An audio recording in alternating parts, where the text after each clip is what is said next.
A father's worry turned into an internet storm. From Xiantao to Wuhan, a pinky promise between dad and daughter became one of the most talked about parenting stories in China. Before we continue, please subscribe, hit a like button, or leave a comment below. Thank you. It is the last evening before the daughter leaves for Wuhan Donghu College, and the family's apartment feels both warm and tense. Her suitcases are packed and lined against the wall, bulging with clothes, notebooks, and snacks her mother insisted she bring. Outside the window, the street lamps flicker over the quiet neighborhood of Xiantao, a small city where neighbors all know each other. Inside, her father, Chao Qianhong, sits silently at the dinner table, staring at her. She is glued to her phone, chatting with friends, her face lit by the screen. For her, tomorrow feels like freedom and adventure. For him, tomorrow feels like loss and risk. He knows Wuhan is a big, busy city, full of strangers, noise, and temptations. She has never lived alone before, and the thought of her walking those crowded streets without him terrifies him. Chao's thoughts run wild as he remembers moments from the past. He recalls calling her phone late at night, only for the calls to go unanswered. He remembers times when the only message he received from her was a short request for money. To him, it felt like she was drifting away, already pulling out of the orbit of their family. Now, with her about to move nearly 100 kilometers away, he fears that she will completely forget about him. What if she gets sick and does not tell anyone? What if she feels lonely and hides it? What if she faces danger in a new city and he has no idea where she is? His fear is not just about safety. It is about losing that fragile bond between father and daughter. He wants her to grow independent, but he cannot bear the thought of her slipping away into silence. After dinner, with everyone gathered in the small living room, Chao finally speaks up. His tone is serious, his eyes fixed on his daughter. He tells her he has thought of a plan, a way to make sure she stays in touch, while also helping with her daily expenses. He explains that he will transfer her 500 yuan 3 times a month to cover food, books, and personal needs. But at the end of the month, she will receive an additional 500 yuan only if she sends him at least one message every day. It does not have to be long, he says. It can be a picture, a short video, even a single punctuation mark. What matters is that she shows she is safe and remembers her family. The room falls silent as he outlines his unusual rule. For him, it is an act of love disguised as an agreement. For her, it sounds strange, almost like a contract between a parent and child. The daughter looks at her father with wide eyes, half amused, half surprised. At first, she lets out a small laugh, thinking he might be joking. She has seen friends post online about strict parents, but this feels different. He is not shouting, not scolding, not forbidding her from going out. Instead, he is offering money for messages. Then she notices the seriousness in his face. His voice has a tremor, his hands clasped together nervously. This is not about control, she realizes. This is about fear and love. She hesitates. Part of her does not want to feel pressured to report daily. Yet she knows her father is not asking for essays or calls, just a simple signal that she is okay. Slowly, she nods her head in agreement. Her smile returns, soft and genuine this time. The tension in the room eases, and Chao exhales as though a heavy weight has lifted. To seal the deal, Chao holds out his hand and raises his pinky finger. It is a gesture rooted in childhood, a pinky promise, a sign that once made cannot be broken. She giggles and extends her finger too, linking it with his. Together they pull tight, father and daughter bound by an invisible thread of love and trust. Her mother wipes a tear from her eye, knowing this is more than just an agreement. It is a father's desperate attempt to remain connected to his only child as she steps into adulthood. Later, Chao records a short video of the moment, intending to keep it as a memory. That video will soon go viral online, sparking debates about parenting, control, and love. But in this moment, in their small living room, it is simply a promise. A father is asking his daughter to stay in touch. A daughter is assuring her father that she will not disappear into the silence of a new city. The next morning, the family drives the long road from Xiantao to Wuhan.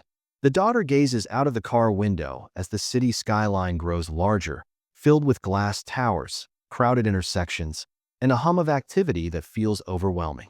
For her father, every tall building feels like a wall pulling her further away. He carries her bags across the busy campus, sweating under the weight, but he does not complain. At the entrance to her dormitory, students hurry by with their parents, laughter and nervous chatter filling the air. He sets down the bags, takes a deep breath, and realizes that this will be the first time in 18 years that she will sleep outside their home. The dorm room is small, with 4 bunks, peeling paint on the walls, and the faint smell of disinfectant. Other parents are helping their children unpack, but Chow is focused only on his daughter. He helps fold her clothes into the closet, sets her pillow on the bed, and arranges the small kettle he bought her on the desk. His eyes water as he tells her to boil water for noodles, to lock the door at night, and to call if anything feels strange. His daughter rolls her eyes but hugs him quickly, embarrassed in front of the new roommates. For her, this is the start of independence. For him, it feels like letting go of half his soul. When he finally turns to leave, he lingers at the door, staring one last time before stepping into the hallway. That evening, back in Xiantao, Chow sits by his phone waiting for the first daily message. The apartment feels strangely quiet without her presence. Hours pass, and no notification arrives. He stares at the phone, fighting the urge to call. Finally, just before midnight, a message pops up. A blurry photo of her dorm bed with the caption, "All good." His heart leaps with relief, even though it is only 2 words. He transfers the first 500 yuan as promised, smiling at the screen. To her, it is just a quick text. To him, it is a lifeline. Over the next few days, the messages start to come more regularly. Sometimes it is a picture of the cafeteria food, sometimes a short video of the campus at night, sometimes just a single emoji. Her father saves every message in a special folder on his phone, as though they are precious jewels.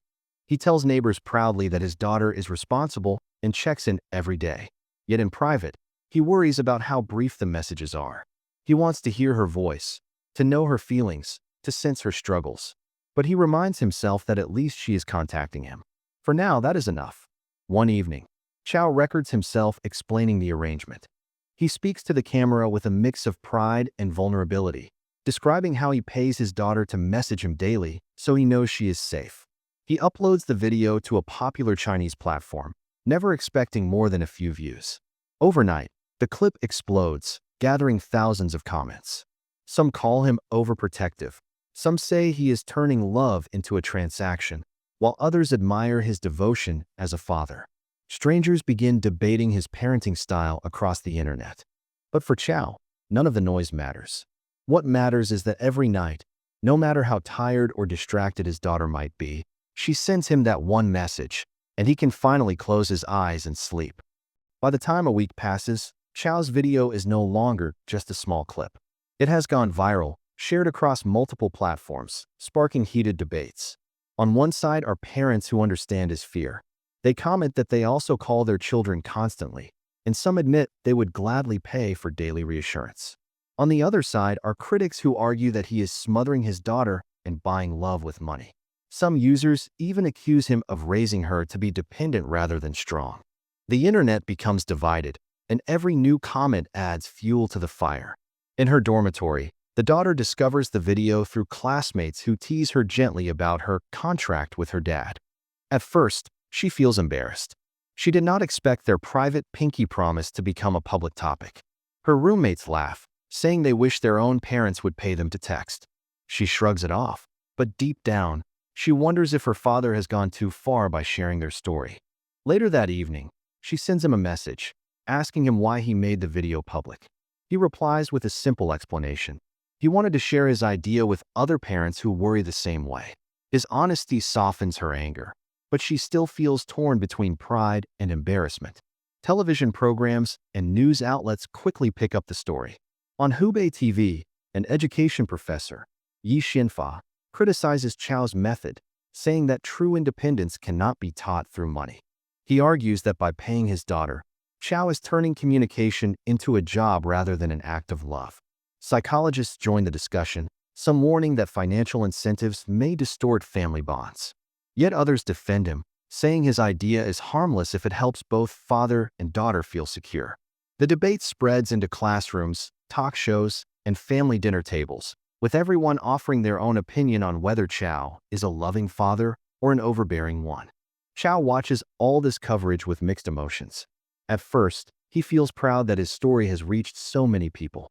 But as the criticism grows, he feels misunderstood.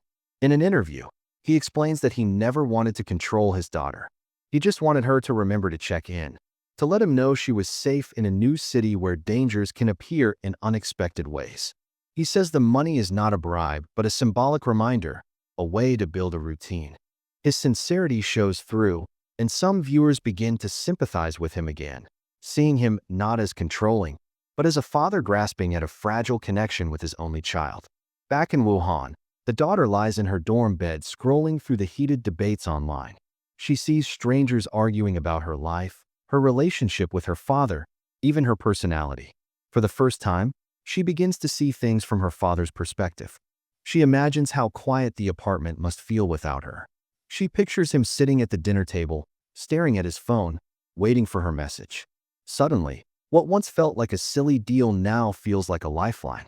That night, instead of sending just a single emoji, she writes him a full message about her day, describing her classes, her new friends, and even the cafeteria food. When he replies with a long string of happy emojis, she smiles. For the first time, the agreement feels less like an obligation and more like a bridge between two worlds. Back in Xiantao, neighbors begin talking about Chao's unusual arrangement.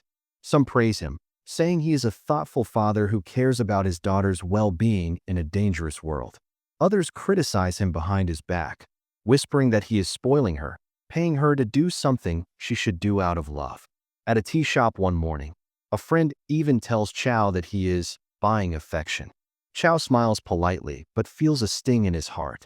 He wonders if he has made a mistake, yet when his phone vibrates with a cheerful message from his daughter, his doubts vanish instantly.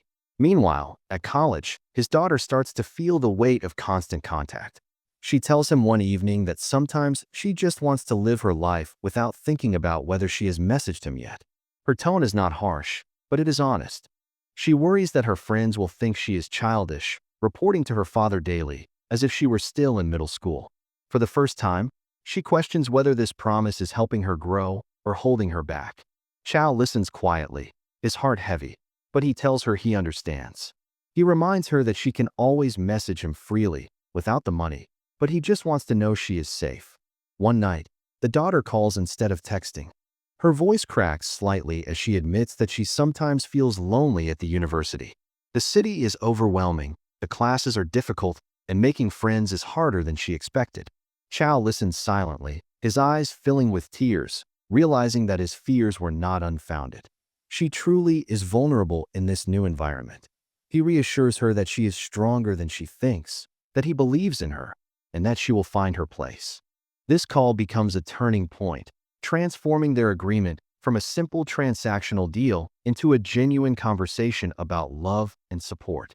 The story continues to grow online, and reporters even attempt to contact the daughter directly at her university. Some portray her as spoiled, others as a victim of controlling parenting. Headlines swirl with judgment, and she becomes frustrated at being turned into a symbol rather than a real person. She vents to her father about the stress, but he reminds her to ignore the noise. He tells her that strangers will always have opinions, but only she and her family know the truth of their bond. His calm voice grounds her, and she realizes that his love, though unconventional, is genuine and protective. As days pass, both father and daughter adjust their expectations. She still sends him daily messages, but now they are more meaningful. She shares small victories, like finishing a tough assignment, or moments of joy, like laughing with new friends. He replies with encouragement, sometimes with practical advice, sometimes with heartfelt words of pride. The money becomes secondary, almost irrelevant, as their communication develops into something natural. The pinky promise that began as an unusual deal now evolves into a shared ritual of love and connection. For the first time since she left home, both of them feel at peace with the distance between them. A month passes, and Chao decides to make the 100-kilometer trip to Wuhan to visit his daughter. He loads his small car with homemade food, warm clothes, and a new thermos. The campus is alive with students walking to class, and he spots her across the courtyard, waving shyly at him. She looks more confident, more grown, but when she hugs him, he feels she is still his little girl. They sit in the cafeteria, sharing noodles, and she tells him about her classes and friends. For the first time, he sees her adapting and thriving, and his worry begins to ease. Over lunch, she brings up the deal. She admits that at first, she thought it was silly and embarrassing, but now she sees it differently. The daily messages gave her a reason to pause and reflect, even on difficult days. Still, she insists that she no longer needs the extra 500 yuan as motivation. She says she will message him because she wants to, not because of money. Chow listens carefully, nodding with pride. His heart swells as he realizes that she has truly matured. That evening, back in his hotel room, Chow reflects on the journey. The pinky promise, the debates online, the criticism, the support, and the tears, it all comes together in his mind. He realizes he never cared about the arguments of strangers. What mattered was building a bridge between him and his daughter at a time when distance threatened to break their bond. He writes in a small notebook that his wife gave him years ago, "She is grown, but she is still mine. And as long as she messages me, I will know she is safe." Back in her dorm that night, the daughter also reflects. She thinks about her father's long drive, the food he brought, and the way his eyes lit up when she talked about her friends. She realizes that his fear came not from control, but from love. She opens her phone and sends him a long message. "Dad, thank you for everything. I promise I will keep texting you. Not for the money, but because I want you to know I am okay, and I want to know you are okay too." When Xiao reads it, he cannot stop the tears from falling. The story that began with an unusual deal evolves into something more powerful than either of them expected. The father no longer worries about silence, and the daughter no longer sees his request as a burden. Their bond has grown stronger, built on honesty and care rather than obligation. Online, people continue to debate, but for them, the pinky promise has already served its purpose. In the end, it is not about money or rules. It is about love that finds its own way to survive the distance between parent and child. This is the end of that story. Now tell me in the comments, what's your story? I'll read out the most interesting ones in the next video. Do not forget to hit a like button and subscribe. See you.